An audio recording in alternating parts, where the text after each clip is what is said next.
আসসালামু আলাইকুম হিন্দু ভাই বন্ধুসকলক নমস্কাৰ। আজি মই এটা নতুন ভিডিঅ' লৈ আপোনালোকৰ সন্মুখত আহিলোঁ।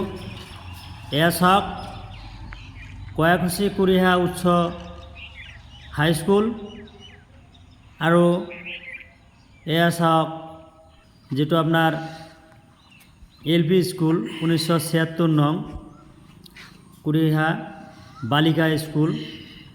সেই স্কুলৰ সন্মুখেদি যেটো কয়াকুছি বজাৰৰ পৰা পহুমাৰা নদীলৈকে যেটো ড্ৰেইন বনাই আছে, সেই ড্ৰেইনটোৰ কাম এনেকুৱা লেহেম গতিত কৰিছে যে ৰাস্তা ঘাট সন্মুখেদি যিখিনি ৰাস্তা ঘাট বন্ধ কৰি থৈ দিছে কাঠ বা থৈ, এইটো স্কুলীয়া সময়ত স্কুল ল'ৰা ছোৱালীবিলাকৰ বহুতো অসুবিধা হয় আৰু ৰাস্তাত জাম হৈ যায়।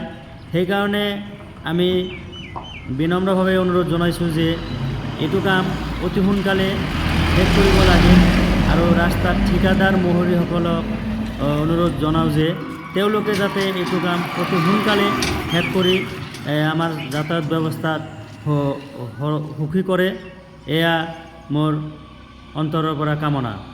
মই এইটো ভিডিঅ' ফুটেজ আপোনালোকক এইকাৰণে ধৰিছোঁ, বহুতো অসুবিধাত পৰি আছে ল'ৰা ছোৱালীবিলাকে, আমাৰো যাতায়াত কৰা অসুবিধা হৈ আছে।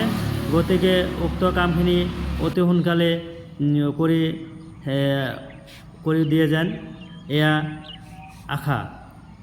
শেষত সকলোৰে সুস্থতা কামনা কৰিছোঁ। আসসালামু আলাইকুম।